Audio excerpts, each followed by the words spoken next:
Tá gravando já. Boa tarde, bom dia, boa noite, né? Porque vídeo é atemporal. Gente, eu sou a Liliane Abreu, eu sou uma das administradoras do MUCB, Mulheres Unidas contra Bolsonaro. Sou arteterapeuta, designer, professora, pesquisadora, autora, agora eu tô chique também, autora, e sou estudante de psicologia, e a gente está trazendo uma temática hoje sobre ativismo feminino no judiciário. Para isso, a gente trouxe uma convidada, que é a Natália Veronese, que é advogada especialista em proteção às mulheres. Deixa eu colocar aqui. Ai, que bonito. E aí ela vai falar um pouquinho sobre esse tema hoje com a gente, tá? Antes de passar a bola para a Natália, eu queria fazer um pedido que eu faço sempre em todas as lives, né? Porque isso não é uma live, isso está gravado, mas antigamente era. Mas em todos esses vídeos eu peço para psicólogas, advogadas, assistentes sociais, toda essa galera que trata com o ser humano, né, com a sociedade de uma forma geral, sociólogas, antropólogas, também o convite está aberto, que quiserem falar sobre algum tema específico, pode me procurar, nós estamos abertos, nós estamos necessitados de fazer vídeos desse tipo para poder educar e reeducar a sociedade que a gente vive, tá? Tem muito assunto para ser falado, muita coisa para ser discutida, muita coisa para ser pensada, mesmo que alguém não concorde imediatamente, mas começa a ir elaborando os pensamentos, e é para isso que servem essas lives, tá? Para a gente se reeducar e para a gente aprender mais um pouquinho todo o dia. Natália, a palavra é sua, querida, pode se apresentar à vontade e começar a falar. Desenvolver, vamos lá, né? Meu nome é Natália Veronese, eu tenho 32 anos, sou mãe de um menino de 5, sou advogada, pós-graduada em processo e direito do trabalho e estou, né, em outra graduação agora de direito contemporâneo privado. Eu sou fundadora do primeiro escritório de advocacia feminista de São Bernardo do Campo.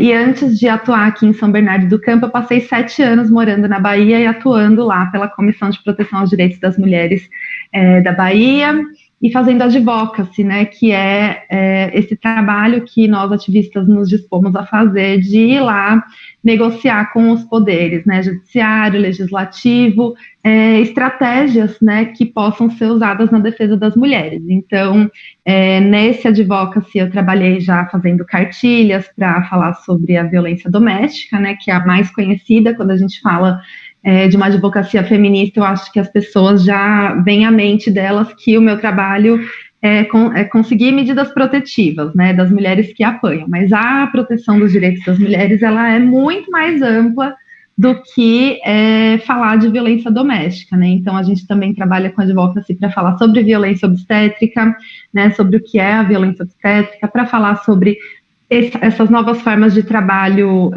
análogas à de escravo, né, da falta de direito para as mulheres mães, em especial. A gente fala bastante sobre uma política que inclua a mulher mãe, que reconheça o trabalho invisível dessa mulher mãe, né, como trabalho mesmo de sustentação da sociedade. E então eu vou começar aqui, hoje eu me propus a vir aqui falar com vocês um pouquinho sobre essa evolução, né, dos direitos das mulheres. Nós mulheres, a gente não teve assegurados os nossos direitos desde sempre, nem sempre foi como é hoje, né, que nós podemos estar aqui fazendo uma live, nos organizando, lutando contra um governo racista e genocida, nem sempre foi assim. E todas as nossas conquistas, elas foram feitas na base do sangue mesmo, derramado, né, das nossas irmãs. Então, a gente precisa falar que quando a gente se propõe a proteger as mulheres, necessariamente a gente tem que ter uma lógica que vai contra o que está posto no mundo, que é o patriarcado. Então, se você se propõe a defender as mulheres e você não se opõe ao patriarcado, não dá, é incompatível a pauta, né? Não dá para falar que a Damares, por exemplo, é uma ministra que defende as mulheres, porque ela não defende, ela mantém né, o poder de alguns sobre os nossos corpos, autonomias, enfim, né, ela mina todas as formas de a gente ter recursos financeiros mesmo, né, para poder seguir com a nossa atuação. Então, esse governo, ele está posto de uma forma a ser realmente genocida, e quando a gente fala em genocídio, a gente fala do extermínio de uma parcela da população, e no caso do Brasil, as parcelas mais afetadas, sem dúvida nenhuma, são as mulheres mães pretas periféricas, as mulheres mães indígenas, as jovens, né? Então a gente tem uma política posta que ela é contrária aos direitos das mulheres na prática. Mas a gente tem já alguns mecanismos jurídicos, né, que foram feitos e criados para que esse gap, né, que existe entre homens e mulheres social, ele fosse cada vez mais igualado. Então, a gente está numa longa caminhada. Eu sei que não estamos num momento bom e nem de comemoração das conquistas, muito pelo contrário, a gente está em uma fase onde a gente tem que lutar muito para manter o mínimo que a gente já conquistou até agora, né? Como diz a Simone de Beauvoir, basta uma crise política, econômica e social para que os direitos das mulheres sejam usurpados, roubados, e é isso mesmo, né, que está acontecendo, diante de se a gente pisca o olho, eles estão falando em colocar, em planos de saúde, exigirem o consentimento do marido para inserção de DIU. A gente pisca o olho, eles estão falando em diminuir mais ainda o acesso ao aborto legal. A gente pisca o olho, eles estão falando de direito do nascituro como se não fossem as mulheres que morressem, né? E nessa pandemia a gente viu escancarada que todo esse discurso de ser pró-vida é uma falácia, porque se eles fossem pró-vidas, nós não teríamos 40 gestantes assassinadas pelo vírus por semana no Brasil. São 5 por dia que morrem em decorrência de uma doença para a qual já existe vacina. Essas mulheres, quando não morrem, elas sofrem abortos, malformações fetais. Então, se o governo estivesse, de fato, preocupado com a vida das crianças, né, e dos bebês que chegam, ele estaria mais preocupado em conseguir vacina do que em pedir propina de $1 por dose. Então, dito isso, né, a gente ainda tem aí uma longa disputa mesmo, né? Mas eu queria dizer que já foi muito pior. Então, eu gosto de trazer nesses bate-papos essa linha de perspectiva para que a gente entenda que a gente não tem um lugar já conquistado, né? Quando a gente ocupa uma posição política, por exemplo, a gente ocupa ali por um tempo, a gente paga um alto aluguel para estar ali, né, porque tem que fazer muitas concessões, muitos acordos para conseguir chegar lá, e quando chegamos lá, né, como aconteceu com a Marielle, existe assassino, existe silenciamento, existe uma grande opressão, né, dos nossos direitos, e essa semana a gente está comemorando, né, de certa forma, se comemorar é a palavra, né, não é? Mas a gente está tendo a criação de uma nova lei que fala sobre a violência política contra as mulheres. Então, a partir dessa semana, quem ameaça o mandato ou a eleição de uma mulher vai ter uma lei, assim como o homem que bate na mulher, a mulher vai ter a Lei Maria da Penha para protegê-la. Agora, as políticas também vão ter uma lei, né, que foi sancionada, mas a gente ainda não sabe até que ponto a gente vai conseguir a implementação, né, dessa regra. E aí, falando sobre isso, eu queria deixar aqui que uma coisa é quando a lei está posta no mundo. Hoje eu estou bem advoguete aqui falando com vocês de uma coisa bem, bem técnica de leis mesmo e da evolução das leis, porque hoje é dia 11 de agosto, é o dia do advogado, e é um dia muito especial para a minha categoria. Eu não sei que dia vocês vão estar assistindo essa live, mas hoje, né, nesse dia que a gente está aqui tendo essa conversa, esse bate-papo, é um dia de falar que as mulheres, elas têm, né, leis escritas, porém elas precisam de um operador do direito para poder alcançar aquele direito. Então, no Brasil, a gente não tem como o cidadão alcançar direto o que está na lei, precisa de um advogado, né, de um operador do direito capacitado para poder fazer essa ligação, esse caminho, né? E nos direitos das mulheres, a gente precisa de mulheres que não só conheçam o direito, a parte processual teórica, né, o nome de cada recurso, o uso de cada recurso, enfim, a gente precisa mais do que isso. A gente precisa entender o que é violência de gênero, o que é a violência que é destinada a algumas pessoas e não às outras. Então, eu queria deixar aqui, o primeiro fato histórico é que o Brasil ele é um país, né, que foi colonizado, e antes da chegada dos portugueses, a gente tinha aqui outras organizações sociais, né, que não necessariamente replicavam o patriarcado em si. A gente tinha outros formatos, né, com os nossos povos originários.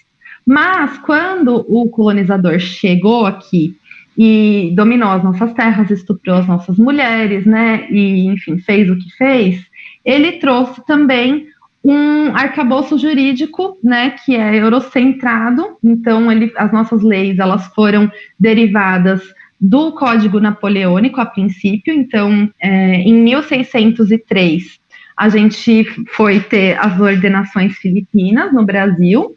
Essas ordenações filipinas serviam para todas as colônias de Portugal. E para vocês terem uma ideia, quando a gente fala em marco temporal de uma lei ela só vai ser sobreposta quando vem outra lei e substitui aquela. Então, o Brasil ficou de 1603 até 1916 com as ordenações filipinas. A gente não tinha Código Civil, Constituição, nada disso. E lá nas ordenações filipinas, o marido, ele tinha permissão legal de assassinar a sua esposa se ele desconfiasse do adultério. Então, para proteger essa honra, ele tinha essa permissão legal. Isso a gente está falando de 1603. Que mulheres eram protegidas em 1603? As mulheres brancas, né, as mulheres dos colonos, porque as indígenas, as pessoas negras que foram escravizadas, elas não tinham nenhuma proteção legal. Agora, para as mulheres brancas, né, descendentes dos europeus, existia a ordenação e elas não eram consideradas sujeitos de direito também. Elas não eram escravas, elas não eram donas de si, mas elas também não tinham autonomia para assinar contratos, para decidir sobre a sua própria vida. Elas eram uma propriedade dos maridos, né? E aí, em 1916, a gente teve o primeiro Código Civil, que foi uma cópia do Código de Napoleão. E no Código de 16 estava posto que as mulheres eram incapazes para celebrar contratos, para poder ficar com os seus filhos em caso de separação. Em caso de separação, as mulheres não tinham direito de ficar com os seus filhos. Eles pertenciam ao pater poder, né, ao pai. Então, elas ainda mantiveram essa condição, e as mulheres negras seguiram escravizadas, as mulheres indígenas seguiram escravizadas. E aí, em 1770, aqui, 1770, a gente teve a Lei do Ventre Livre, e a partir desse momento a gente tinha um diploma legal que garantia que as pessoas que nascessem ali naquele momento já não eram mais escravas. Então a gente conseguiu, em 1770, ter essa promulgação. Agora, daí até dizer que as mulheres negras conseguiam ter acesso aos seus direitos é uma outra história, né? A gente vê advogados que hoje eu estou aqui enaltecendo os advogados, né? Mas um dos primeiros advogados que lutou por essas pessoas, né, e pela liberdade dessas pessoas foi o Luiz Gama, e ele tinha estratégias jurídicas para poder fazer com que as pessoas que eram escravizadas acessassem a justiça por meio dos seus advogados. Então, é uma longa disputa, e onde a gente vai tendo camada sobre camada, né? Se ser mulher já era ruim, ser mulher negra, você não era nem dona da sua própria liberdade, né? A gente parte dessa construção de estratégias jurídicas sedimentada nessas ideias de que até muito pouco tempo atrás nada era garantido, nem a nossa liberdade, muito menos a nossa independência. E aí a gente vai seguindo no tempo. Esse Código de Napoleão, ele ficou em vigor no Brasil, chuta, até que ano? Me diz aí, Helena, o que você acha? Eu sabia essa informação, mas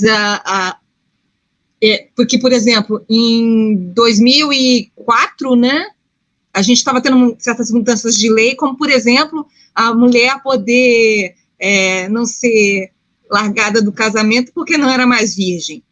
Então, essa isso mesmo, 2002. O nosso Código de 2002. 2002, então assim... ali como mulherzinha que não precisava mais ser largada pelo marido, porque não era mais virgem, né? É isso mesmo, foi essa mesma revolução, foi o Código Civil. A gente ficou, então, de 1916 até 2002 com uma legislação escrita que dizia que as mulheres eram incapazes, que as mulheres não podiam se separar e ficar com seus filhos, que elas não tinham direito à pensão alimentícia, enfim, né? Mas é lógico que muitas dessas leis foram sendo deixadas, né? O uso delas foi deixando de ser aplicável, né, em especial com o nosso marco constitucional, que foi em 1988, que a gente teve a Constituição Cidadã, e pela primeira vez no Brasil, um texto de lei colocou que homens e mulheres são iguais perante a lei. Todos os homens brancos, homens negros, e todas as mulheres, né, as mulheres brancas, indígenas, negras, foi só em 1988, então há 33 anos atrás, que a gente teve uma legislação que garantiu a igualdade. Antes disso, a gente tinha escravidão, antes disso, a gente tinha mulheres incapazes, né, que não podiam celebrar contatos, que não podiam entrar na universidade, fazer o curso que elas desejassem, que não podiam trabalhar se elas desejassem.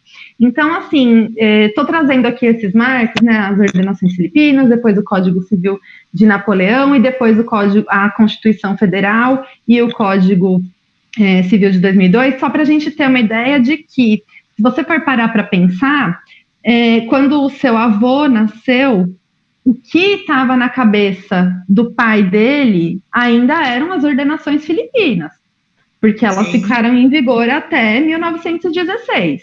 Então, quando o seu avô, ele já nasceu com essa ideia, né, na cabeça dele, de que o marido pode matar a esposa, por mais que já não tivesse mais validade a lei, essa ideia ficou. Né? E a gente tem hoje índices de feminicídio que não baixam, e aí todo mundo fala, o que vamos fazer para poder acabar com a epidemia de violência doméstica? A gente vai criar mais lei, colocar uma punição maior para esses agressores, mas não adianta a gente ter lei e ter punição para esses agressores se, na prática, né, as pessoas ainda acreditam que elas têm direito de matar a sua esposa, né, não de bater em qualquer mulher da rua, mas na sua mulher, né, na sua filha, na sua mulher, né, na sua esposa, na sua companheira, o homem acredita que ele tem esse direito, e essa crença não veio do nada, né, ela não veio do nada, ela era colocada na nossa lei.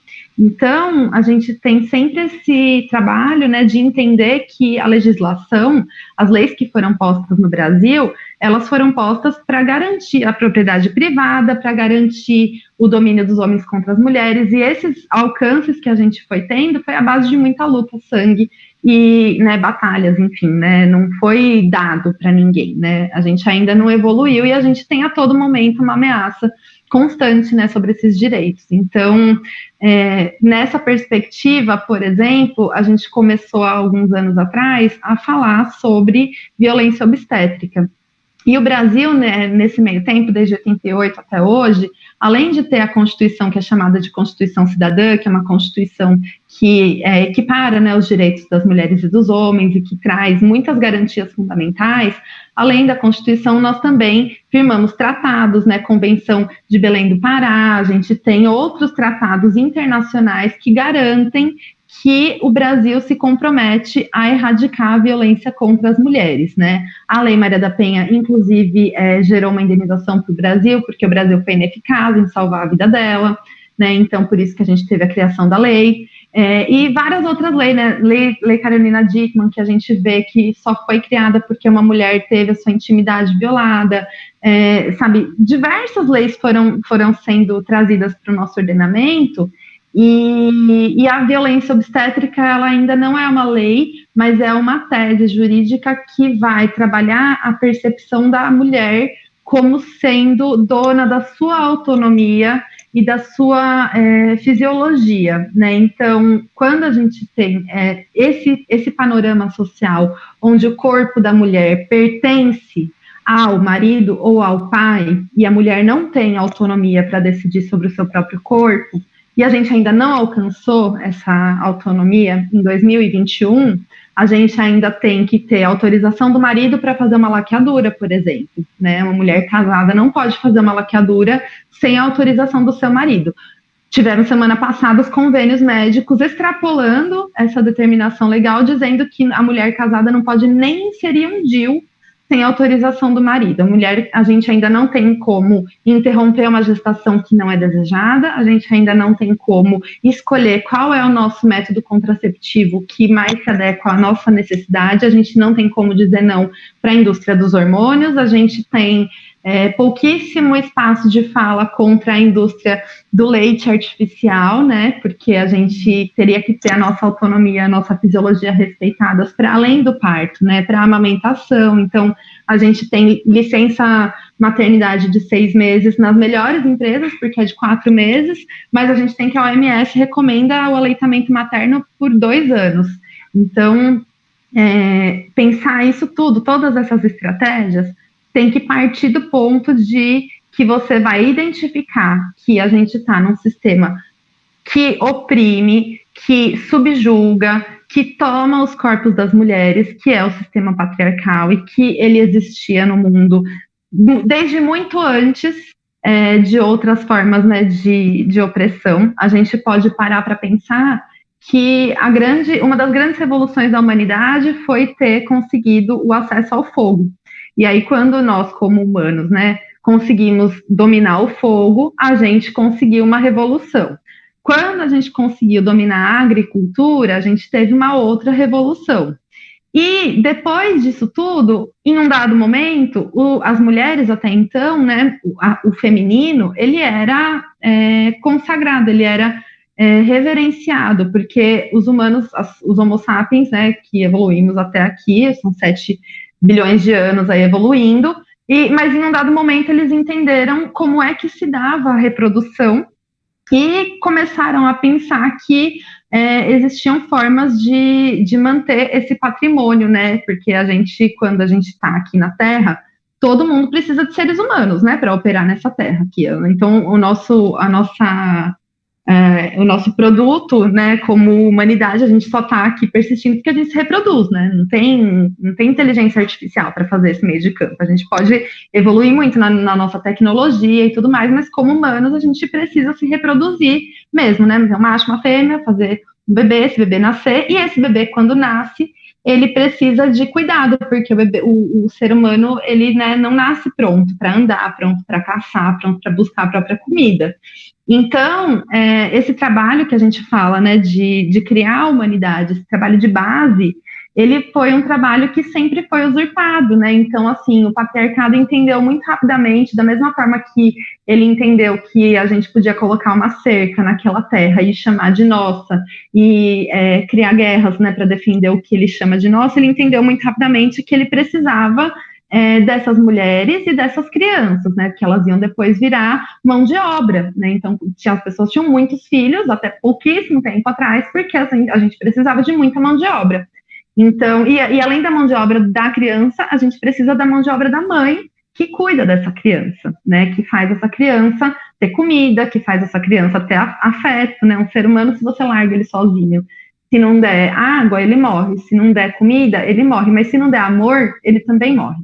O ser humano morre. O ser humano, se você largar ele lá e não tiver contato de olho no olho, vínculo, né, se você não tiver um afeto, o ser humano morre, não se desenvolve, ele não vai chegar à fase adulta, ou ele vai ser um adulto extremamente disfuncional, né, não vai conseguir cumprir o pacto social, se ele não tiver um adulto, uma outro adulto que cuide dele quando criança, e esse outro adulto, no caso, são as mães, né, então, quando a gente fala que existe essa violência de gênero, é sobre isso, é sobre essa apropriação primária que é feita de todas nós reprodutoras, né, e quando a gente diz mulheres é porque a gente tem essa presunção de reprodução mesmo, né, quando as mazelas do mundo caem sobre as mulheres, é justamente em função de toda a pessoa que ao nascer é determinada como menina socialmente, ela vai ter uma presunção, uma expectativa de reprodução,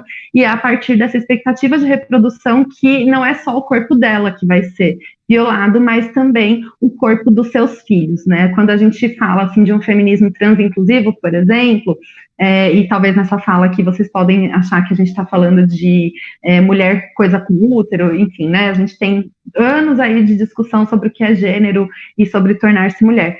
Mas quando a gente fala hoje de transinclusão, né, no feminismo, a gente está incluindo as pessoas que estão sofrendo uma violência de gênero em função de estarem no mundo num corpo de mulher. Mas essas mesmas pessoas nem sempre vão vivenciar a violência obstétrica, por exemplo, né, que é a violência de você não ter a autonomia do seu corpo respeitada para decidir sobre como você vai parir, nem sequer para decidir o pai dos seus filhos, porque a gente teve projeto de lei desse ano falando sobre bolsa estupro, né? Ou seja, você é estuprada, você não pode abortar, você é obrigada a aceitar o seu estuprador como pai do seu filho e ele registrar o seu filho, né? Fazendo parte da sua família, né? Entrando para a sua família como pai do seu filho, com várias consequências, e aí você receberia uma bolsa do governo para exercer essa maternidade, ou seja, a mulher não pode escolher com quem ela vai ter o filho dela, quando ela vai ter o filho dela, né, porque a reprodução, os humanos precisam de reprodução para continuar a espécie, para ter matéria-prima, né, seres humanos, Ubers, né, seres humanos pouco qualificados, que aí vão virar lá o exército de reserva. Então, dessa perspectiva, né, da violência de gênero, ela é diferente para as mulheres, porque além de a gente ter a violência sobre os nossos corpos, sobre sobre a cor, ela vai ser um fator, né, a cor que você nasce, sobre a sua posição social, você pode ser tudo isso, mas se enquanto você for mulher, você pode ser rica, pobre, você pode ser preta ou branca, você vai sofrer, por exemplo, a violência obstétrica. 1 para cada 4 mulheres no Brasil sofreu violência obstétrica ao parir os seus filhos. E as outras 3 não sabiam que era violência obstétrica. Então, a gente tem esses dados, assim, né?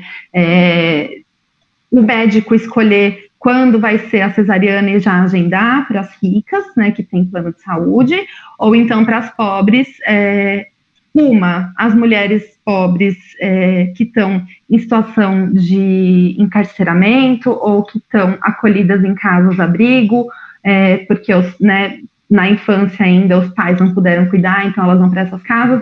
Essas mulheres, elas são esterilizadas incompulsoriamente, né, contra a sua vontade, são colocados nelas, inseridos nelas DIU, são colocados hormônios, enfim, alguns corpos não deveriam estar procriando. Agora, os corpos que deveriam estar procriando, eles não podem escolher, né? Então, aí se você é casada, então você não pode colocar um DIU, a gente vai colocar todas as dificuldades do mundo para você acessar o DIU, você vai ter que perguntar para o seu parceiro, vai ter que ter essa conversa com ele, dizer, querido, eu não quero ter filhos por 5 anos, e aí as ameaças, né, se você fizer isso, eu vou buscar outra para ter os meus filhos, enfim, né, reduzindo o nosso papel de mulher casada ao papel de procriadora, né, você não pode decidir sobre uma coisa tão elementar que é a sua vida, o seu desejo ou não de maternar, você tem que informar o seu marido sobre isso, né? Absurdo ainda. Então, é um pouco isso, assim, eu acho que a gente hoje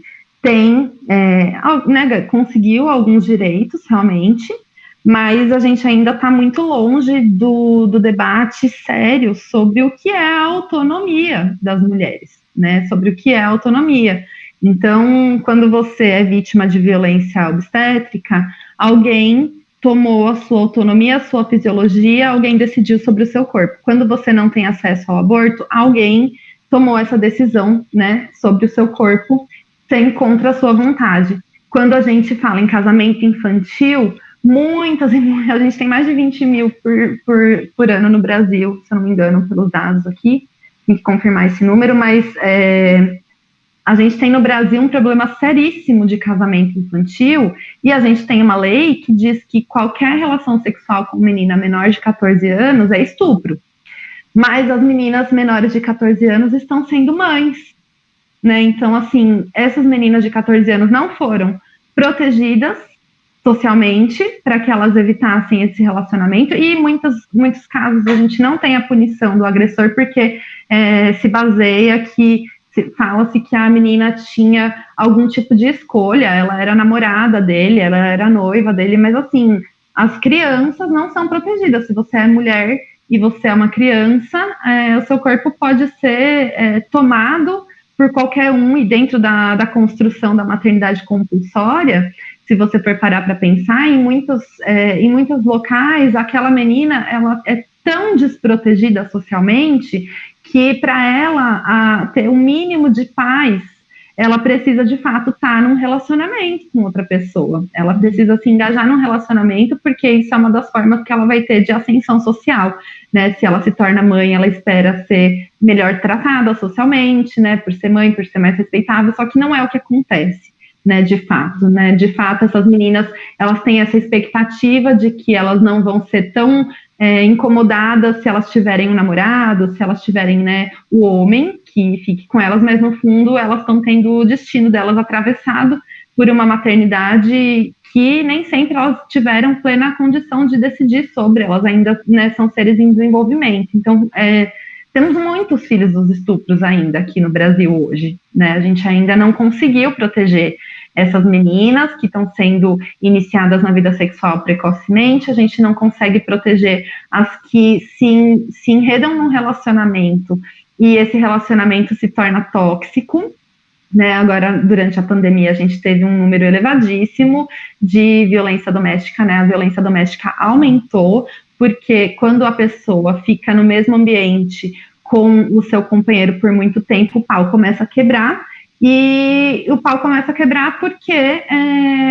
o homem, ele, né, dentro dessa nossa sociedade, nessa cultura do machismo, ele tem diversas formas de ir minando essa mulher, e agora a gente teve, semana passada, o reconhecimento da lei de violência psicológica, né? Então, assim, a gente tem leis que garantem que o homem não pode dominar emocionalmente essa mulher, mas a realidade, né, no Brasil profundo, e se você for ver, né, for olhar aí no lado, se você for conversar com a sua sobrinha mais nova, se você for conversar com a sua filha, enfim, você vai entender que a gente ainda não aprendeu, como mulher, quais são os nãos que a gente pode de verdade dar, né? A gente ainda é socializada para dizer sim para aquilo que é abuso e nomear aquilo como amor, né? Então a gente tem que os estupros, eles não acontecem via de regra num beco escuro, né, com um desconhecido. Apenas 20% dos estupros acontecem com desconhecidos, os outros 80% acontecem com uma pessoa de confiança daquela vítima, né? Seja no ambiente familiar, tio, vô, padrasto, ou um amigo próximo da família, como a gente viu lá no caso do Wesley Safadão, lá no vídeo, né, a menina sendo assediada pelo pastor e os familiares dizendo, não, ele é um homem do nosso convívio, é um homem do nosso máximo respeito, mas ele estava invadindo o corpo de uma menina, né? Ele teve um ato de invasão do corpo dessa menina, ele não tinha direito de pôr a mão no seio dela, nenhum homem tem direito de pôr a mão no seio, nenhum homem tem o direito de pegar e sentar no colo, nenhum homem tem o direito de fazer essa menina dançar de forma sensual, sem que ela tenha noção do que ela está fazendo, e de expor ela, né, como um troféu ali. A gente vê essa cultura da pornografia que valida, né, esses corpos de ninfas, né, a mulher que a gente tem hoje no imaginário do homem padrão é uma mulher infantilizada, sem pelos, sem curvas, né, sem nenhum traço de uma mulher adulta, né? Então a gente tem essa cultura que coloca as mulheres sempre reféns de uma situação que, ou para ela poder ter um mínimo de validação social, ela ainda precisa estar relacionada a um outro homem que possa garantir a segurança dela. Então, ela vai ser mais respeitada se ela tiver um irmão que fale por ela, se ela tiver um pai, se ela tiver um parceiro, e elas buscam isso mesmo ainda, né? A gente ainda tem essa cultura da romantização dos relacionamentos, e a gente não conseguiu ainda explicar para as nossas meninas como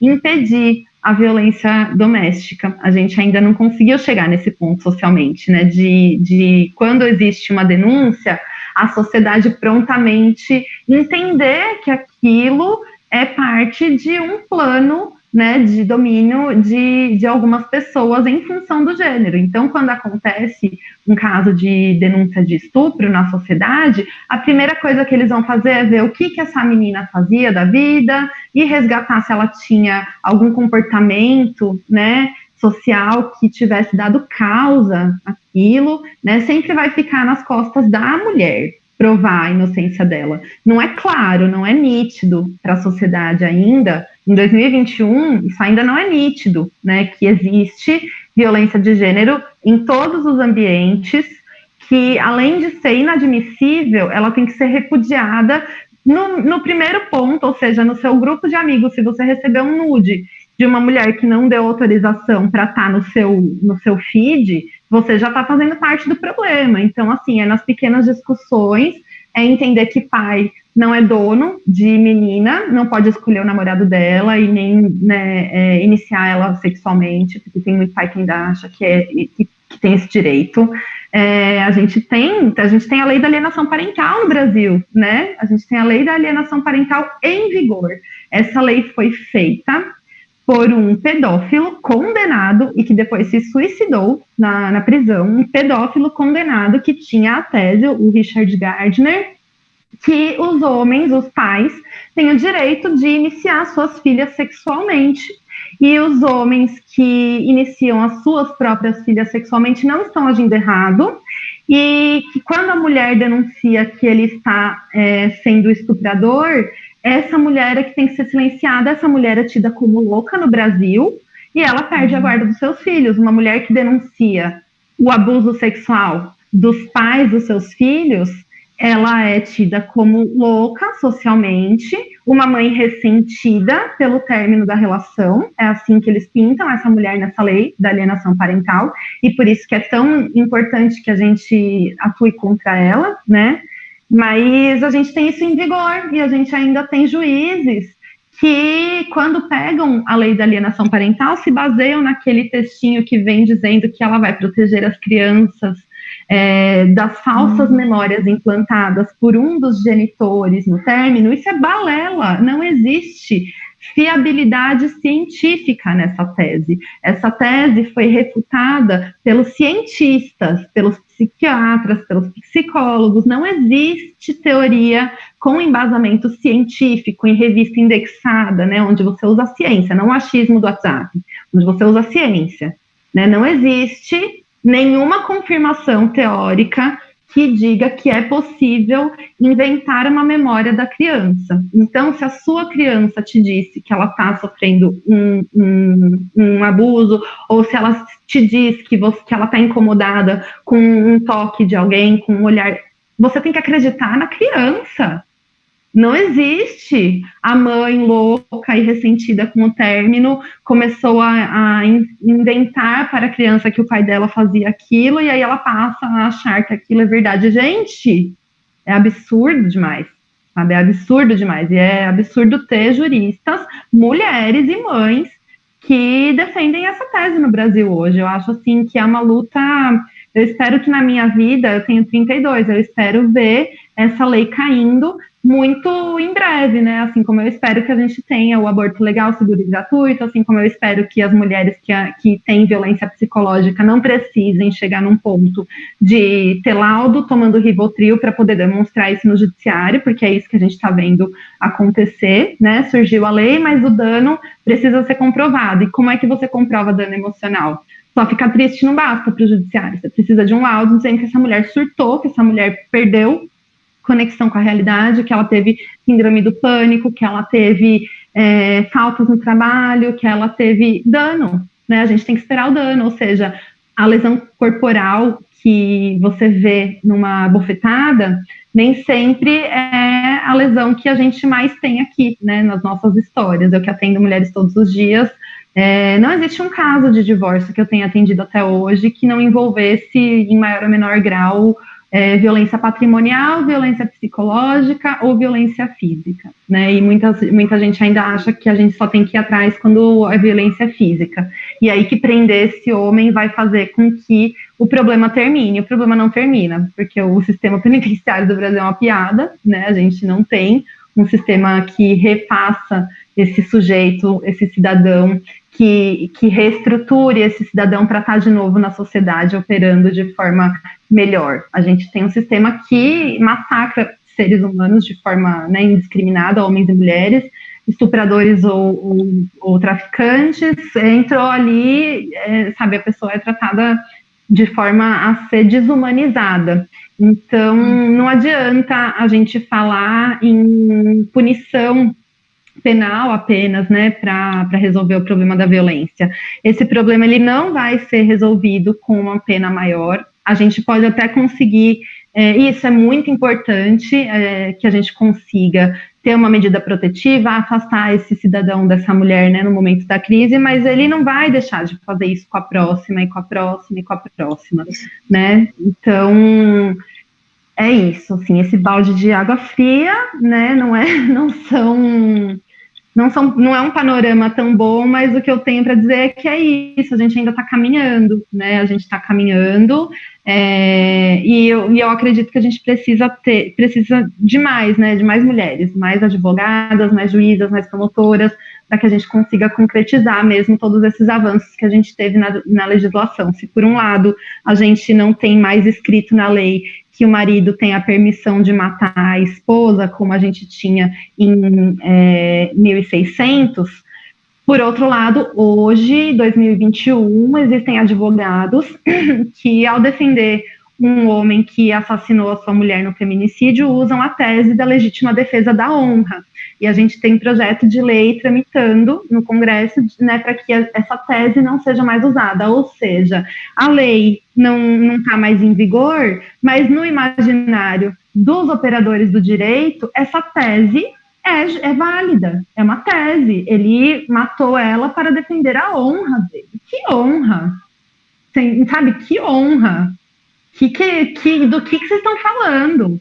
Do que vocês estão falando? A gente tem já direito ao divórcio, a gente tem direito à pensão, a gente tem direito a sair de qualquer relacionamento. Ninguém é obrigado a ficar em nenhum relacionamento, né? Só que eles ainda vêm com essa de que ele tinha, estando no relacionamento, ele tinha uma honra a ser preservada. Que doideira é essa, sabe? É a mesma honra que permite a lei da alienação parental prender uma mãe e dizer que ela é louca quando ela fala que o cara estava abusando dos seus filhos. Então, assim, a gente está com uma mentalidade coletiva extremamente defasada, né? Então, meu ponto é que a gente já passou de 1900 e de 1600 há muito tempo, né? Essas leis já foram reescritas há muito tempo, então não cabe mais ficar discutindo a essência dessas leis, senão para combater esse tipo de pensamento, né? Não dá para a gente colocar fogo nessas fogueiras. Então, acho que todo mundo que se diz feminista tem que entender essa onda aí do patriarcado, né, nessa perspectiva de que algumas pessoas foram dominadas em função do gênero e da sua capacidade reprodutiva presumida, e que essas pessoas ainda não alcançaram o seu pleno direito de autonomia. Então, a gente precisa avançar. Tem que discutir muito. Eu achei bem interessante você ter caminhado, né, os processos de violência, de silenciamento, e chegando nas questões sexuais, né. Tá para ser lançado um livro meu agora, esse semestre. Eu não sei se vai sair agora em setembro, outubro, novembro, vai estar saindo mais ou menos esse período. Vai sair na Europa, ser lançado na Europa e ir para cá para o Brasil. É sobre essa temática de violência sexual intrafamiliar, até porque eu sou estatística, com meu pai. Então, além da violência sexual, existe todo um aparato de todo tipo de violência, tanto comigo quanto com a minha mãe, e eu trago essa discussão.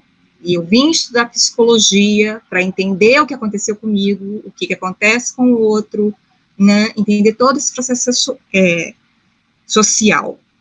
E a questão das meninas, né, das crianças, em síntese, né, porque não é só menina, os meninos também sofrem isso, eles são desde cedo aliciados pelos abusadores intrafamiliares, que pode ser o pai, pode ser o padrasto, pode ser o tio, pode ser um primo mais velho, pode ser o avô, pode ser o vizinho que você deixa na casa da vizinha que você confia, que eu atendi casos assim a vida inteira.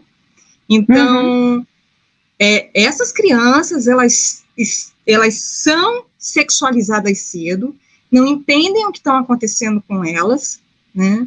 Elas normatizam, elas ficam... Aí a gente ouve todo tipo de julgamento, né?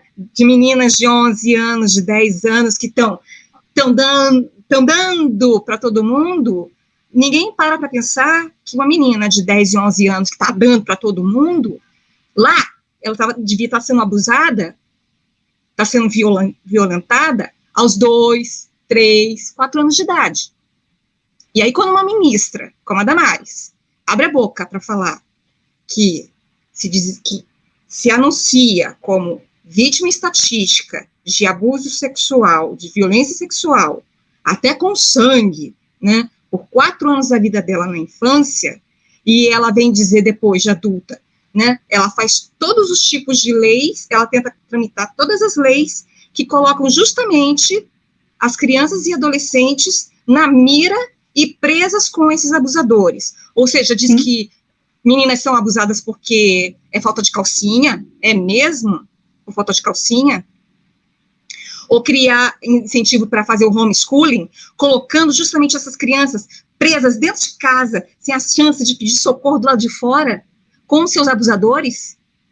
É isso, né? Então, é isso que a pandemia está escancarando, né? Que essas mulheres confinadas da pandemia tiveram índices maiores de violência intrafamiliar. A pandemia, ela veio para mostrar isso. Quando você deixa essa pessoa, quanto mais tempo crianças, e em especial as meninas, ficam em casa, minadas de outros aparatos estatais, e aí a gente pode ser utópica e achar que não é só papel da escola, né, que deveriam existir outros equipamentos sociais que pudessem fazer frente à defesa das crianças durante a pandemia. Eu, como mãe, meu filho ainda não foi para a escola, né, nessa volta da pandemia, mas quando a pandemia começou no Brasil, eu fiz parte do grupo de mães que estava reivindicando a abertura parcial das escolas para aquelas pessoas que precisassem, porque eu entendo que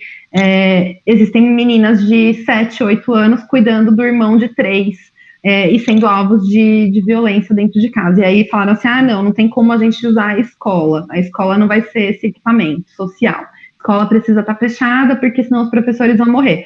Ok, se não é a escola, então qual é o equipamento social que a gente tem para proteger essas meninas? Porque os conselhos tutelares, eles foram tomados sistematicamente em planos de poder e ocupados por pessoas em sua essência maior, né, por evangélicos. Nada contra as pessoas que são evangélicas, né, tenho respeito à religião de cada um, porém o Estado é laico. E quando você coloca no conselho tutelar pessoas que aceitam que a menina deu causa a um abuso antes dos 14 anos, que aquilo aconteceu com ela porque ela decidiu não esperar, e quando você assume que é uma escolha dela esperar, você não está entendendo nada. Então, esse conselho tutelar, ele não está entendendo nada se ele está partindo da premissa que essa menina tinha a escolha de esperar. Ela não teve escolha. Ela nunca teve a escolha de esperar. Né? Ela foi iniciada sexualmente, ela foi erotizada, né, para deleite dos homens ali daquele lugar. Ela é usada para deleite desses pedófilos, né? Ela é tida como uma boa menina quando ela é boazinha, quando ela silencia, quando ela obedece, ela é boazinha, né? Então, quando ela se cala sobre os abusos, ela é boazinha. E quando ela fala, é porque ela quer a menina de 11 anos que dá para todo mundo. Gente, qualquer ser humano, é o que eu falei no começo, né? Se o ser humano, ele nasce, ele não recebe alimento, água e afeto, ele morre. Ou ele vira um ser humano completamente disfuncional para o nosso pacto social. Então, essa menina e essa criança, né, não só as meninas, mas essa criança que é vítima de abuso, ela não nomeia, em primeiro lugar, ela não nomeia o que ela teve como sexo. Então, dizer que educação sexual envolve explicar para as crianças o que é sistema reprodutivo e o que é camisinha, isso é uma falácia, tá? Porque essa menina que está sendo iniciada, ela não reconhece que sentar no colo do padrasto com ereção, né, que ele tem uma ereção e ele faz ela sentar ali, ela não reconhece aquilo como sexo, ela não reconhece a vida dela iniciando ali, ela acha que sexo é o que vai acontecer quando ela se apaixonar pelo príncipe de azul, se casar, e aí sim ela vai nomear aquilo que ela vai viver, né, como sexo. O que acontece com ela antes, ela não sabe nomear como sexo. Isso é gravíssimo. Isso é gravíssimo. Porque ela está ali em situação de vulnerabilidade, ela não escolheu. E ela não tem, às vezes, nem como verbalizar para a professora, para a socióloga, para a terapeuta, ela não tem como verbalizar. Porque acontece sim com bebês. Acontece sim com bebês.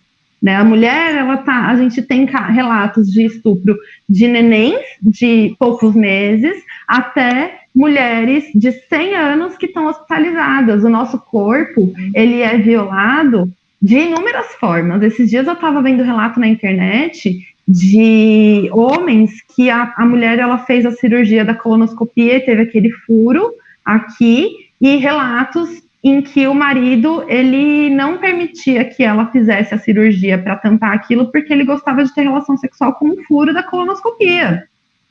Sabe, é doente pensar que a gente tem isso. A gente tem, no direito, quando a gente fala de violência obstétrica, em primeiro lugar, o médico, ele decide fazer uma mutilação genital nas mulheres. Então, quando você escuta sobre mutilação genital, você pensa numa tribo da África, mas a gente está tendo mutilação genital das mulheres brasileiras, ricas e pobres, em especial as ricas, que têm plano de saúde, porque os médicos do plano de saúde fazem menos parto normal do que no SUS. No SUS, o parto normal é mais incentivado, apesar de também ser violento, por faltar anestesista, por faltar leito, né, e etc e tal. Mas o parto que as mulheres brancas sofrem, ele envolve de rotina o que a gente chama de episiotomia, mas na verdade é uma mutilação genital. Ele corta aquela mulher para que o bebê passe mais rápido, que é mentira, né? Não precisa desse corte, a gente tem estudo científico que diz que a episiotomia é desnecessária, ela é desaconselhada e cabe indenização se você foi vítima. Mas as mulheres que sofrem a episiotomia, elas têm ainda um ponto a mais, que é o ponto do marido, que é para dar mais prazer sexual para esse homem na penetração, apesar de causar dor infinita nessa mulher pro resto da vida dela. Então, os médicos preferem que essa mulher passe dor o resto da vida do que deixar o marido com uma vagina alargada, sendo que a gente sabe que é mentira, né? Então, assim, diante disso... Eu tive 3 partos normais e eu passei por esse procedimento as 3 vezes, sendo que da última vez, que foi num hospital particular, com o médico bambambam da cidade, ele quase me mutilou mesmo, para valer, a nível de qualquer tipo de prazer, porque ele, em vez de fazer o corte para baixo, ele fez para cima e parou a 1 centímetro do meu clitóris. Então, ele quase me mutilou mesmo de qualquer tipo de prazer que eu pudesse sentir. E isso não é um caso isolado. Muitas mulheres estão passando por isso. Já passaram, e eu tive os partos numa época que não se falava de parto normal, era só cesariana. Eu quis ter meus partos normais por várias questões de não querer que a anestesia pegasse no bebê, de querer ter o corpo voltando ao normal mais rápido. Eu não via necessidade de abrir minha barriga para fazer uma cesariana. Eu tinha uma outra concepção, que ainda bem que as meninas todas estão tendo essa concepção agora, mas fizeram isso comigo. Então, é muita coisa, muita coisa, né? Que você discutiu aí agora, e que a gente vem, no início a gente acha que é normal, porque dizem pra gente que é normal, e não é normal. Não é normal. Não é normal. Não é. Esse que é o ponto, né? A gente não deveria normalizar o tratamento das mulheres no Brasil hoje. A gente precisa, sim, de repúdio, né, a qualquer ato de discriminação contra as mulheres, mas antes de repudiar, a gente precisa saber o que é, né? O que é amor, o que não é amor, o que é violência, e a gente ainda não sabe. A gente ainda socialmente, nossos meninos, eles crescem dentro da cultura do machismo tóxico, enfim, né, da masculinidade tóxica como um todo. Eles são muito afetados, é óbvio, são impedidos de desenvolver vínculos, né? A gente vê que é um papo muito recente o do pai, que é presente na divisão dos trabalhos de cuidado de uma casa, né? Esse é um assunto que ele é muito recente. Rodrigo Hilbert, ele surgiu nessa década, né? Então, até há mais de 10 anos atrás, não era essa a regra era do homem que, por ter mais passagem social, tem mais capacidade de estruturar aquela família. Então, socialmente, eu tenho 32 anos, eu ainda cresci socializada a acreditar que eu deveria investir mais na carreira do meu marido do que na minha própria, porque ele, como engenheiro, tem mais chance de ter êxito. E ser esposa de engenheiro envolve mudanças, envolve né, várias questões que quando eu disse, né, eu cheguei a me mudar, quando eu me formei, eu me mudei para a Bahia para acompanhar ele no trabalho dele, sem ter emprego lá. Fiquei 1 ano desempregada, em sofrimento mental, porque eu sempre trabalhei, e aí quando eu cheguei lá já formada foi muito difícil, eu fiquei muito mal. Depois eu comecei a trabalhar na empresa que ele trabalhava e por muito tempo investia muito mais nas promoções dele, enfim, né, em ter visibilidade para ele. Eu era a esposa dele lá na Bahia por muito tempo, né, não era a Natália Veronese, a ativista. Eu era a esposa do Adriano no contexto em que eu cheguei. Ali eu fui trabalhar no polo de Camaçari e as outras esposas também tinham um papel delas, né? Então, assim, a gente até conseguia emprego no mesmo lugar lá na empresa, mas você sabia quem eram as esposas, né? E quando ele começou a viajar, teve uma época que ele fez 48 viagens em 1 ano. E aí eu falei, olha, ou você fala que você não vai mais ficar nessa vida, ou você arranja outra esposa, porque eu não vou ficar sozinha num outro estado, sem minha mãe, sem meu pai, sem ninguém, enquanto você tá viajando. Eu não quero isso pra mim, né? Não foi pra isso que eu casei pra ter um parceiro aqui, enfim. Não vou dar conta da casa, dar conta de tudo, sozinha aqui em outro estado com você viajando, né? Não faz sentido pra mim, então eu vou voltar pra São Paulo. E aí ele pediu no trabalho dele pra parar de viajar, e ele ainda não era pai. E isso foi assim, tipo, nossa, como você vai deixar de evoluir na sua carreira? Um dos chefes dele chegou a falar para ele, cara, esposa, você arranja outro, um emprego desses, você não arranja outro, porque se ele continuasse viajando, ele ia ter uma ascensão profissional mais garantida, né, chegar a outros cargos, gerente, etc e tal, mas precisava viajar muito. E ele falou, não quero ser gerente, quero continuar sendo engenheiro, porque a minha esposa disse que não vai mais ficar sozinha em casa, enfim. Né, que a gente estava recém-casada, a gente tinha a nossa vida para tocar. E demorou muito tempo para eu poder abrir o meu escritório, né? A gente está junto há 14 anos. Desses 14 anos, os 10 primeiros anos, com certeza, eu tinha, lógico, as minhas preocupações, nunca deixei de estudar e nem nada, mas eu, ainda assim, caí nesse lugar de ter que entender, né? Quando eu tive meu filho, eu fui demitida, assim como todas as mulheres no Brasil, né? 50% das mulheres. E aí era meio que o discurso que eles queriam que eu comprasse era de que eles estavam me dando um benefício para que eu tivesse chance de criar vínculo com o meu filho e que ninguém ia pagar isso. Então, já que eu tinha condições de ter o meu marido, né, suprindo as necessidades da casa, com um bom emprego, eu não precisava trabalhar, e aquele era um benefício para mim, me tirar das lideranças dos projetos e tudo mais, né? E a gente isso não veio do nada, né? Na nossa evolução das leis trabalhistas, de novo, trazendo aqui para a prática do direito, quando as mulheres começaram a trabalhar, até 20, 30 anos atrás, de verdade, no direito trabalhista você não tinha ainda a previsão de que você não podia demitir a mulher grávida, e demitir a mulher grávida era tido como, sim, um benefício para aquela mulher. Ela tinha direito de trabalhar de quando ela fazia seus 15, 16 anos até ela casar, e aí quando ela se casava e presumidamente seria mãe, ela era demitida. E aí, com o dinheiro da demissão, ela ia ter ali a vida dela, mas assim, ela não ia precisar nem tomar essa decisão. Ela ia ter a dádiva de não ter outra escolha, a não ser ficar cuidando dos filhos. E isso era bem visto, né? Isso era bem visto socialmente. Então, o chefe que demitia ainda por cima, pagando os direitos daquela mulher, ele estava fazendo um favor para ela.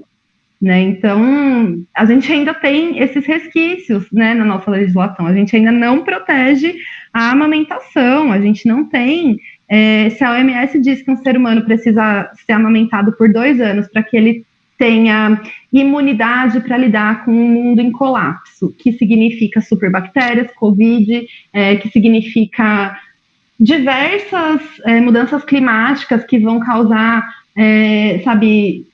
a mudança de muitas pessoas, o êxodo, né, humano, como nunca antes na vida. A gente vai ter contato com pessoas de todas as partes do mundo, com todo tipo de bactérias, etc e tal. Então, o que a gente está vivendo com o Covid é só o começo, né? Para quem é ativista e está ligado no que está acontecendo com o mundo, a gente sabe que a gente vai ter o que está acontecendo já em outros países, nesse êxodo em massa das pessoas, as pessoas que não vão ter mais onde morar e vão migrar, e etc e tal. E a única forma que a gente tem de proteger os seres humanos integralmente das ameaças de microbactérias e etc e tal é o aleitamento. Não tem como fugir. Não tem vitamina C que você dê, não tem vacina que você dê que dê conta de alcançar a proteção que esse ser humano vai ter se ele for amamentado por 2 anos. É absurda a diferença, né? Para quem quer entender mais, tem um documentário que chama Microbirth. Eu falo bastante sobre esse tema porque, além de todos os ativismos, né, eu me enredei bastante na violência obstétrica e amamentação, mas da minha perspectiva aqui do direito trabalhista, eu entendo que todas as empresas precisariam garantir que as suas funcionárias tivessem um espaço adequado para a ordenha do leite até os 2 anos da criança ou mais, quanto tempo essa mulher quiser. Por quê? Porque os homens, eles têm um lugar para fazer xixi e para fazer cocô dentro da empresa, né? Banheiro feminino é uma conquista também, né? As fábricas não foram projetadas para ter banheiro feminino. Banheiro feminino é novo. Banheiro de deficiente é novo. A gente não tinha isso. O mundo não foi pensado para as mulheres.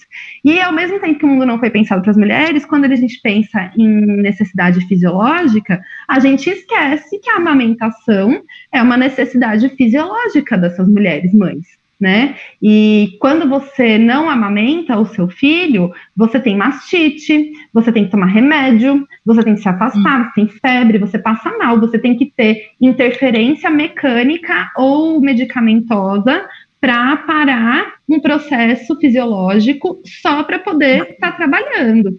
Então, assim, seria igual você falar que a partir de hoje só vai poder fazer xixi, igual, né, o Bolsonaro queria, que ninguém cagasse no trabalho.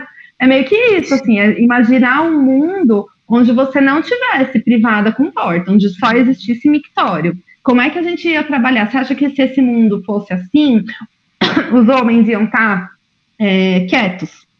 Né? Não iam. Agora, do mesmo jeito que eles conquistaram um banheiro para fazer cocô no trabalho, a gente ainda precisa conquistar a nossa sala de amamentação, não está garantido ainda, né? A gente tem que a mulher, ela pode amamentar até 6 meses, se a licença dela for de 4 meses, ela volta e pode ficar 2 meses apenas saindo ou chegando meia hora mais tarde, né? Ou então saindo 1 hora mais cedo, né? Porque pode ser meia hora no começo, meia hora no fim, e tem gente que decide juntar isso e sair 1 hora mais cedo para poder alimentar o seu filho, mas isso não dá conta de amamentar de acordo com o que os humanos precisam, né? E aí não é de acordo com o que o capital precisa. Eu estou falando de manutenção da humanidade, né? Quando eu estou falando das questões de gênero, como eu disse desde o começo, nós aqui, ninguém estaria aqui usando esse celular se a gente não tivesse se reproduzido e chegado à idade adulta para estar operando no mundo, né? Pode ter a tecnologia que for, se você não tiver ser humano, você não tem humanidade. Você vai ter outras formas de natureza, provavelmente muito melhores, mais inteligentes do que nós. Mas na nossa sociedade, a gente precisa de seres humanos. E esses seres humanos precisam de 20 anos para estar aptos para produzir. E durante esses 20 anos, quem paga a conta, no caso brasileiro aqui, na realidade, eu não estou falando de bolha, de exceção, meu marido é super feminista, ele divide tudo comigo. Não estou falando de você. Estou falando que no Brasil profundo, a gente ainda tem que o papel de criação dos seres humanos é da mãe. Não tem como eu mudar isso só pelo meu fato individual, que aqui na minha casa, meu marido divide o trabalho de cuidado, que hoje eu estou aqui fazendo uma reunião sem escola, por causa da pandemia, e que meu filho está aqui, né, ele tem 5 anos, está aqui na porta do lado, está sendo visto pelo pai, que também está numa reunião, mas está olhando ele dali. Mas não é sobre mim, né, não é sobre a minha realidade, não é sobre a nossa realidade aqui, Instagramers, Facebookers, YouTubers, não é. Né, a gente tem que entender que Brasil, ele tem 80% de pessoas que não estão aqui, né, e que ainda estão com uma dominação ideológica que é baseada no machismo estrutural, né, a gente tem um plano de poder do Edir Macedo em curso, a gente tem que pelos números que para cada novo templo, eles aumentam 3,9% de intenção de votos, então é uma matemática precisa, abrir mais templos, catequizar mais pessoas, para poder continuar com as milícias que eles criaram. E essas milícias, elas querem manutenção do poder, né, sobre a terra, com o uso de agrotóxico, com o uso de latifúndios, com o uso de garimpo ilegal e com a grilagem das terras indígenas. Então, esse status quo quer manter a dominação da terra e, em seguida, quer manter a dominação da nossa força de trabalho, né, barata e submissa. Então, manutenção do trabalho escravo de crianças, manutenção do casamento infantil, manutenção do cabeça da família, né, que a mulher que edifica o lar é a mulher de joelhos, né, então esses conceitos, eles não são conceitos aleatórios, eles são conceitos muito bem estruturados em uma estratégia política que quer manter esses currais eleitorais. Essa falácia do voto impresso, ela é muito grave, porque apesar de a gente rir do mata-mosquito lá, que ele colocou para desfilar nos tanques de guerra, nos Estados Unidos até hoje, uma parcela grande da população não reconhece o Biden como presidente. Isso significa uma quebra mesmo do nosso tecido político, do nosso tecido social. Então, significa dizer que o rebanho deles...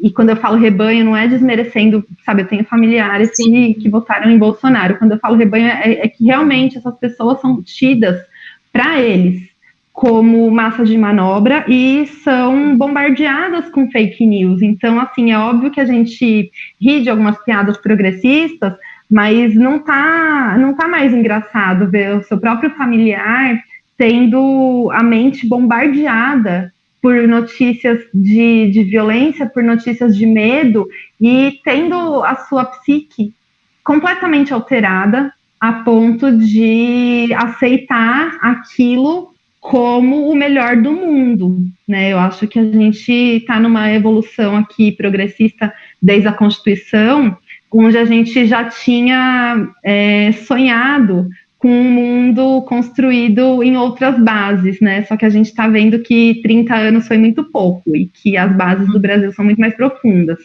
Então, é isso, assim, o buraco é bem mais embaixo, né? Eu estou escrevendo um outro livro agora, exatamente sobre essa temática, para entender de onde está vindo, por que está todo mundo adoecendo, quem somos nós, como que nós estamos adoecendo. Mas aí, a pesquisa, se eu fizesse só com a gente, ia ficar parcial. Então, eu estou tendo que fazer entrevistas e pesquisa mesmo, tudo dentro de critérios éticos mesmo, de pesquisa cientificista, também com o outro lado, porque a gente precisa fazer uma métrica de quem está com adoecimento mental mesmo, tá? E quem não está. E como é que funciona isso?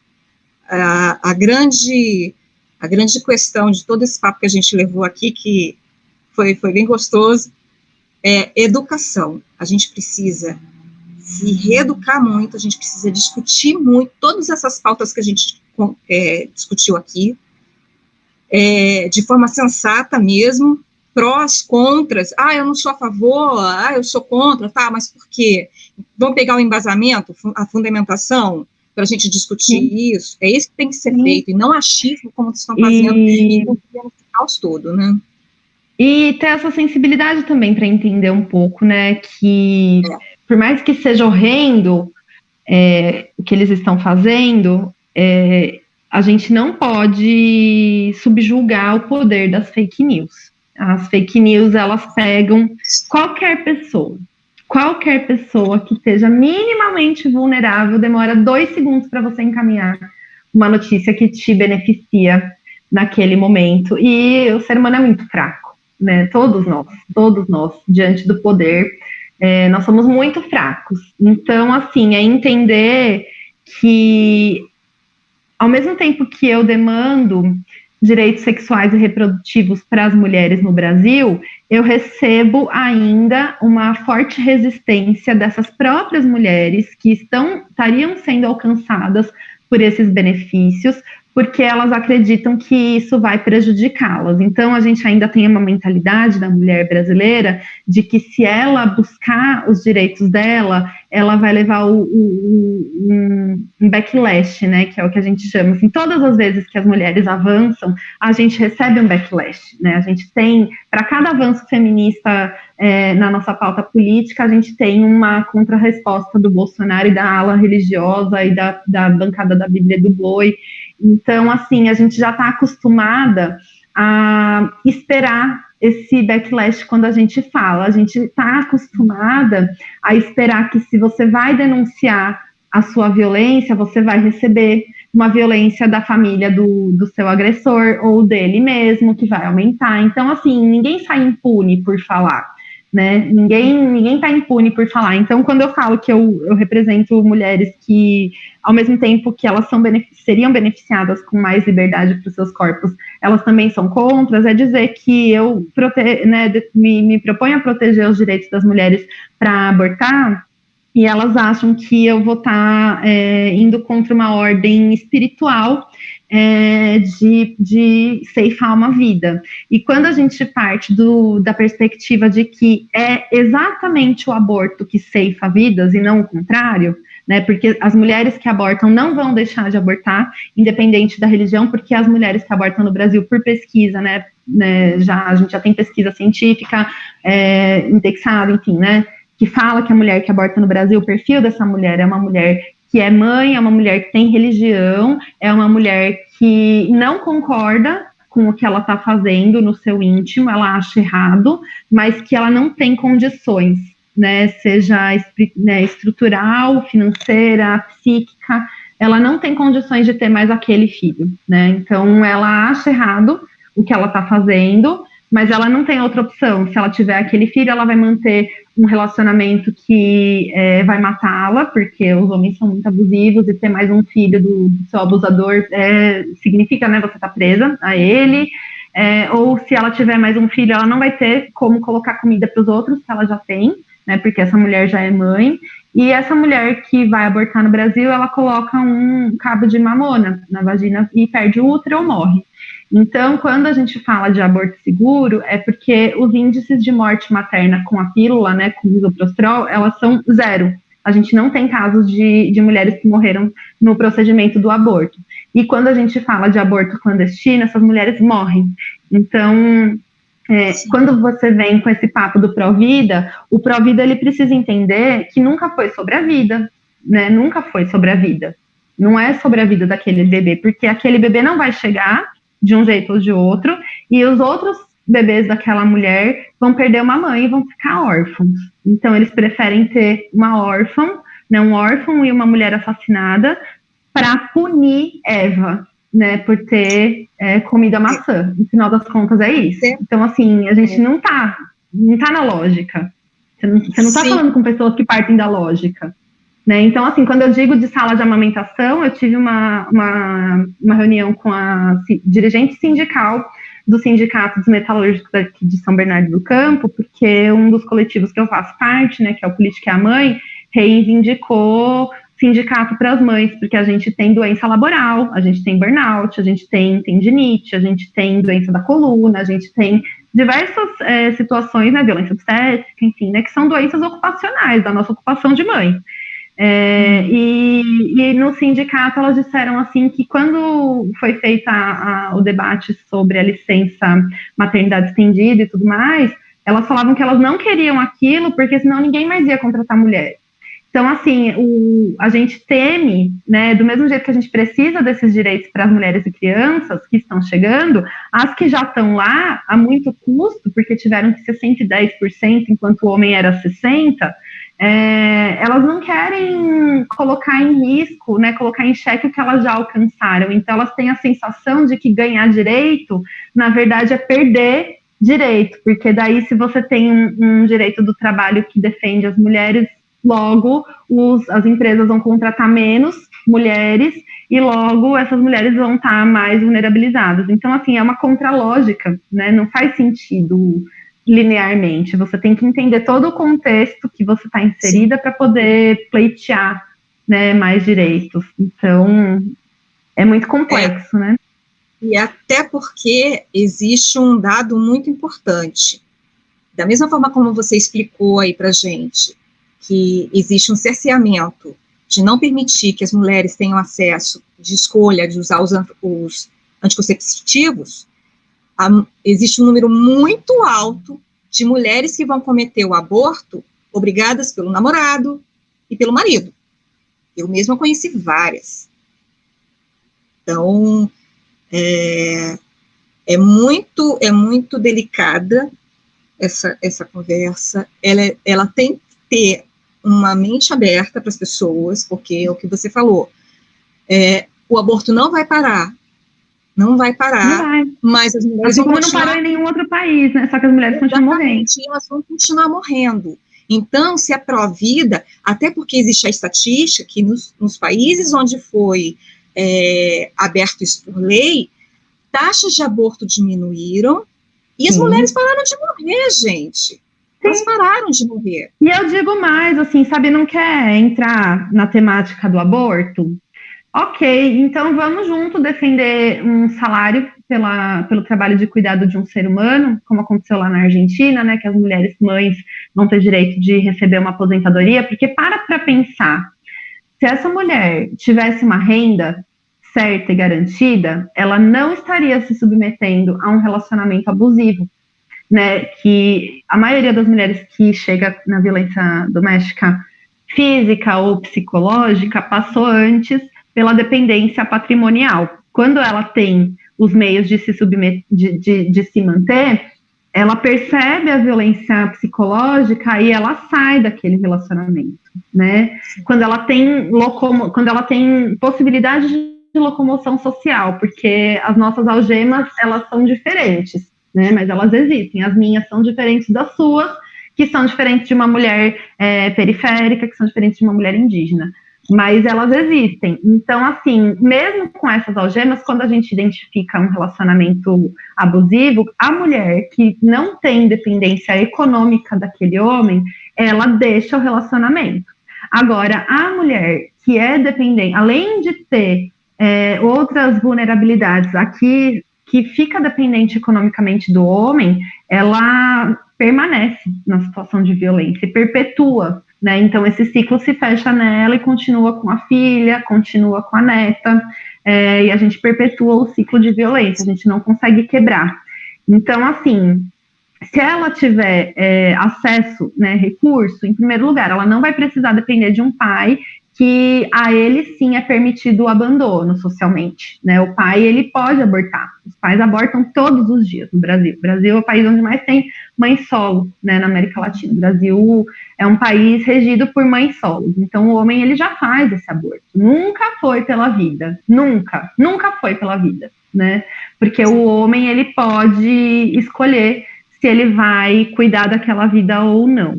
Agora, se a mulher tiver pelo menos dinheiro, e eu não tô falando de bolsa estupro, pensa bem, não tô falando de bolsa estupro, não tô falando para você dar dinheiro para a mulher que foi estuprada, eu tô falando para você dar dinheiro para a mulher que quer ser mãe, que desejou a maternidade e que quer trabalhar para a humanidade, né, fabricando e mantendo essa matéria-prima essencial aos humanos, né, a humanidade toda. Essa mulher que se dedica a isso, eu defino que ela precisa de renda. Ela precisa de renda e aí ela vai conseguir fazer escolhas melhores, né, para a educação dela. A gente tem diversos estudos científicos, agora eu não vou conseguir citar todos, mas a gente tem já empiricamente comprovado que as mulheres, quando elas recebem dinheiro, elas movimentam a economia do país de uma forma muito diferente dos homens, né? Na agricultura, quando essa mulher recebe um dinheiro, ela vai usar métodos menos abrasivos para a natureza, né, na maioria das vezes. Ela não vai tender a um grande latifúndio, etc. e tal. Ela vai tender a movimentar ali, fazer o pão dela, fazer o queijo dela, ir para a feira, vender, chegar com esse alimento orgânico numa escola. É diferente quando você dá dinheiro para o homem, quando você dá dinheiro para a mulher. É muito diferente socialmente, né? Então, é isso, assim, não quer falar de aborto e de autonomia completa dos nossos corpos ainda no Brasil, né? Eu acho que o Brasil está preparado para esse papo, né? O Brasil está preparado para a banheira do Gugu, então o Brasil está preparado para esse papo. Mas vamos falar, então, de salário para as mães. Eu já tentei falar sobre isso com o PT e fui silenciada, já tentei falar sobre isso com o pessoal e fui silenciada. Dentro da rede eu trago essa discussão e tem algumas pessoas que me escutam ainda. Temos aí os nossos coletivos, né, a Política é a Mãe, a Causa, que a gente fala bastante sobre isso, mas eu acho que é um papo que a gente precisa para essas próximas eleições, assim, né? Se teve na Argentina já o reconhecimento, pensa só, as pessoas que são idosas, elas recebem aposentadoria. Por quê? Porque elas não podem mais cuidar do próprio corpo, né? E elas não podem mais trabalhar. Como é que o idoso recebe aposentadoria e a criança está na miséria no Brasil? Não dá para entender. Se é pela autonomia de você conseguir ou não se sustentar, né, a criança ela precisa ter assegurado. E como é que você assegura a não miséria de uma criança? É dando dinheiro para a mãe, não é para o pai apenas. Não é só dando emprego para o pai, porque o emprego do pai tira ele da casa, tira ele do trabalho de cuidado com essa criança, né? Ele não vai estar ali dando afeto. Essa criança vai morrer ou vai ser um ser humano extremamente disfuncional. Então, a gente precisa de renda para essa infância, né? E é com a mãe mesmo o papo. Aqui no Brasil, é com a mãe mesmo o papo ainda. A gente ainda não chegou no ponto que outras pessoas, ou a mãe ou a avó, né? Que enquanto a mãe vai trabalhar na casa da patroa, a avó fica, ou a irmã mais nova, enfim. Mas se a gente tivesse pelo menos renda para as mulheres, eu acho que a gente conseguia diminuir muito a violência doméstica intrafamiliar. É muita conversa que a gente tem que ter socialmente mesmo. Natália, a gente conversou aqui. Eu falo que eu falo bastante. Eu falo que eu sou tagarela, gente. Falou, mas o papo foi muito avisei. Bom. O papo foi muito bom. Muito bom. Eu vou te agradecer, estou te agradecendo imensamente mesmo. Foi, assim, bem legal, bem instrutivo. São coisas que quem ainda não assimilou isso precisa entender, que existe uma engrenagem social para a gente poder se manter de determinadas coisas, que certas coisas não são como as pessoas acham que vai ser, como esse próprio assunto aí dos abortos, que a gente rapidamente falou assim, muito por cima. Aí você fala assim, você é a favor de aborto? Não, eu sou a pergunta nunca foi essa. A pergunta nunca foi essa. A pergunta é se você é a favor ou contra essa mulher ser presa. Em nenhum momento no Brasil a gente pode fazer a pergunta, você é a favor ou contra o aborto, porque eu, como mulher mãe, no meu corpo, eu jamais gostaria de passar por uma experiência de aborto, seja ele espontâneo ou seja provocado. Nenhuma mulher é a favor do aborto. Ninguém quer passar por isso. Ninguém é a favor do aborto, nem quem nem quem fala. Também. É um evento extremo e que precisa ser evitado. Agora, a pergunta que a gente faz no Brasil hoje é: você acha que a mulher que aborta deve ser presa, ou você acha que a mulher que aborta exerceu o seu direito de autonomia?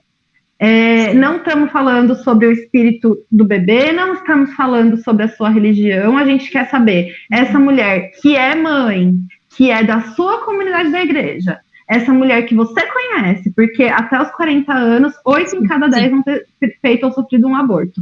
Então, essa mulher que você conhece, ela precisa ser morta num aborto clandestino ou presa? É isso que você acha que tem que acontecer com uma mulher que perde o seu filho? Né? Porque a dor emocional de uma mulher que aborta, ela é um assunto que demanda muito, muito coração, sabe? Não acredito que seja um evento trivial. E essas pessoas que falam, e se a gente autorizar o aborto, elas vão fazer um atrás do outro. Mentira! Mentira, de onde você tirou do teu cu essa estatística? Não dá para tirar a estatística desse lugar, desse orifício, cara. A estatística, ela vem e nos mostra que as mulheres, elas fazem menos aborto quando elas recebem atendimento. Você tem que entender o que está levando essa mulher a fazer esse aborto. Ou ela foi estuprada por ser menor de 14 anos, né? Ela estava incapaz de responder. Isso é estupro. Não existe namoro com menina de 14 anos, não existe casamento. Isso é estupro. Então, todas as meninas com menos de 14 anos têm que ter o direito de escolher. Ela pode estar num relacionamento abusivo, ela pode estar sofrendo, né, por ser usuária de entorpecentes e presa naquele momento da vida dela. Ela pode estar sem dinheiro e sem nenhuma perspectiva de ter dinheiro para colocar comida para os outros filhos dela. Sabe, são muitas as razões que levam uma mulher a fazer o aborto, mas em nenhum documento você vai ler nenhuma estatística dizendo que a mulher passa por isso e escolheria passar por isso de novo, né? A mulher que passa por isso, ela nunca escolheria passar por aquilo. É muito grave. Mesmo a mais ateia de nós, assim, eu me digo uma mulher ateia, eu tenho certeza que se eu tivesse que passar por um procedimento desse, ia ser extremamente traumático na minha vida, né? E eu não tenho nenhuma convicção de que eu vou ser punida por Deus se eu fizer isso. Né, não fui criada com essa culpa cristã, né? Então, independentemente do que é o destino ou não dessa criança que não está chegando na Terra, a gente tem que falar que antes dela chegar, existe uma mulher que já está na Terra, que já é sujeita de direitos, e que vai ou morrer ou ser presa. Então, nenhum desses destinos é adequado para uma mãe. Né, nenhum desses destinos para nenhuma pessoa, porque eu sou antipunitivista, não acho que nenhuma pessoa se conserta na prisão, mas a gente não tem no Brasil pena de morte. Não dá para você desejar que a mulher que não quis ser mãe morra e achar que está tudo bem, em dizer que a morte dela é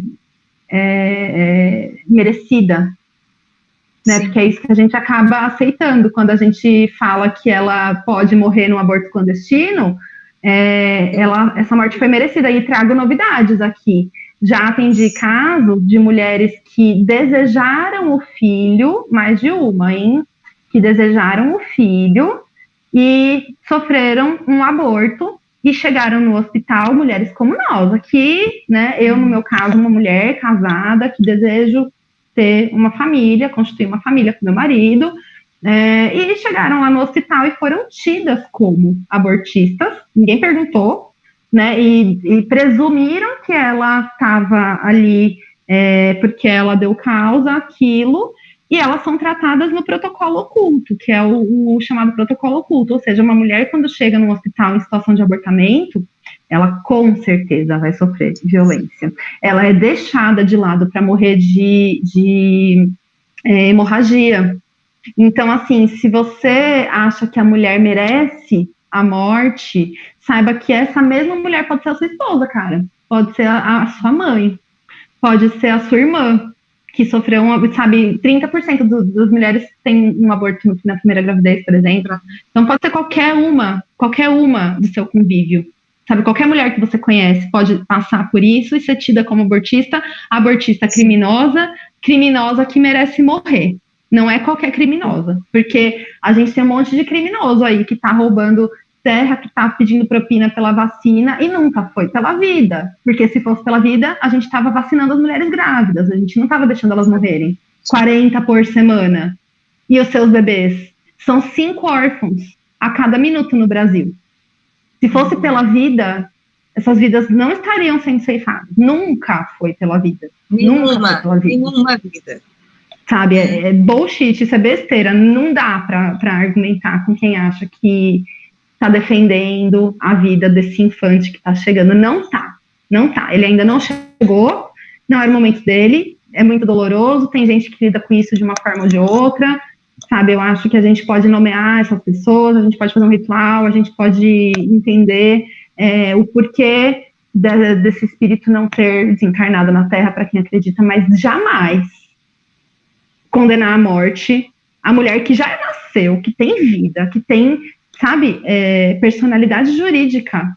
Quando você nasce aqui no Brasil, você tem personalidade jurídica no momento da morte. Quando você não nasce ainda, você não tem. Você tem uma presunção de direitos.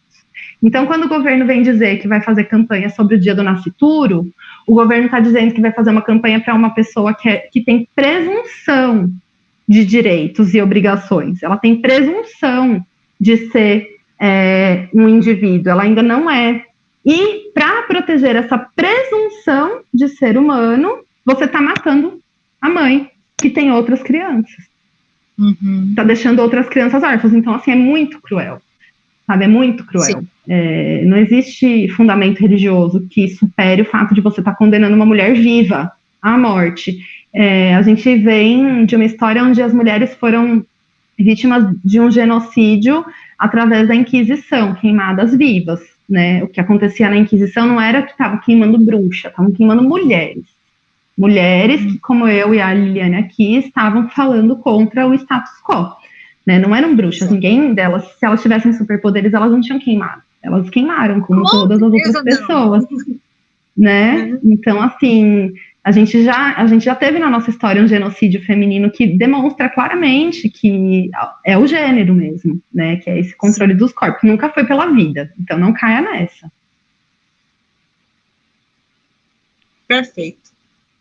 Mas é isso, gente, vamos encerrar, porque senão eu fico falando aqui e nervosa. Porque é muita coisa, é muito assunto que tem que ser discutido, e é tão complexo, não é só pontual, cada temática, ela é muito complexa. São lives e mais lives e mais lives, livros e mais livros e mais livros. Eu mesmo, quando estava escrevendo esse que vai ser publicado agora, sobre o estupro intrafamiliar, eu botei lá, gente, eu tenho que parar, porque senão eu não vou parar de escrever nunca, eu não vou conseguir parar de pesquisar nunca, porque é muita coisa dentro de cada temática. Então, assim, eu te agradeço muito, tá, por estar trazendo informações, coisas que as pessoas pensarem, elas concordando ou não, tá, mas vai elaborando tudo isso na cabeça. Uma hora as pessoas entendem ou não, vai da subjetividade de cada um, mas a gente tem que ouvir as coisas para poder começar a pensar, não só nas coisas, mas o que pode ser feito, as soluções. De tudo isso que a gente conversou, a grande coisa precisamos discutir socialmente, precisamos falar muito, precisamos ter trabalhos científicos, precisamos ter gente profissional formado, com boa vontade, com sensatez, tá? Não é feito um Olavo de Carvalho nessa vida, que está escrevendo besteira em outros cantos, que aí vão falar de terra plana ou de antivacina, sem fundamento científico nenhum. Então, a gente precisa de pessoas de boa vontade para poder resgatar essas pessoas que, como um vizinho meu falou para mim uma vez, tem pouco tempo, foi em 2016, 2017, ele virou para mim e falou assim, tem que ser muito burro para acreditar que existiram dinossauros, porque é só olhar para o osso da galinha que a gente vê o tamanho. 15 dias depois eu estava ouvindo a primeira coisa sobre terraplanistas. Eu ri tanto que eu achei, não, isso é piada. Não, aí falaram, todo mundo riu. Vai aqui nesses lugares, eles estão catapultando. Então, assim, e a gente ainda não sabe, né? A gente entrou nessa nova revolução tecnológica sem discutir, até 2021 ainda não foi discutido a questão das fake news. E para eu ser sincera com você, eu acho que elas têm um potencial ofensivo maior do que muitas guerras. Então, temos que ficar muito atentos, né? Não dá para subestimar e rir, né? Porque o que a gente está rindo, tem gente realmente achando que tem chip na vacina, gente. Sim. Eu tô rindo para não morrer de raiva, sabe? Porque é o que eu te falei. Mas é a ignorância daquela pessoa. É a ignorância daquela pessoa, sabe? Quem tem parente, assim, a minha família é do interior e tal, você consegue visualizar a pessoa não teve acesso, né, à educação. Então é cruel, não é? É cruel. O que as fake news fazem desperta o pior, né? Mexe com gatilho mental. Mas a gente marca outro papo para falar de fake news do que for preciso. Gente, estou aqui à disposição. Quem quiser me segue. Vai ser ótimo a gente fazer uma gravação desse tipo, assim, live, junto, igual a que eu fiz. Eu estou fazendo a segunda, falei para você, né? Eu estou fazendo a segunda live, assim, uma emendada na outra. Então, a anterior, nós juntou uma psicóloga com uma advogada para falar de questões de violência doméstica. Mas a juntar o jurídico e a psicologia para falar sobre a galera que vai fazer fake news, né? Quais são os gatilhos, toda né? A questão que envolve tudo, né? Quais são as causas, os efeitos, tudo. De novo, obrigada. Galera, obrigada eu, gente. Fico à disposição. Se quiser me procurar, a gente vai se falando em outras lives. Natália, você já está convidada agora ao Vive a Cores. Se quiser conversar de novo, bater outro papo desse assim, estou à disposição. Você já tem meu contato, é só me conectar e falar, quero falar sobre esse tema. A gente precisa de muita gente para palestrar, tá? E a gente tem falta disso mesmo. Eu fico muito feliz quando eu falei isso na live anterior, vou repetir, eu fico muito feliz quando eu encontro alguém que queira conversar com a gente, nem que seja 20 minutos, mas para discutir temáticas sociais que precisam ser discutidas, sim, e não podem mais ficar sendo silenciadas ou distorcidas como elas são. Com certeza. Obrigada. Beijo, gente. Valeu aí para todo mundo que ficou até o final.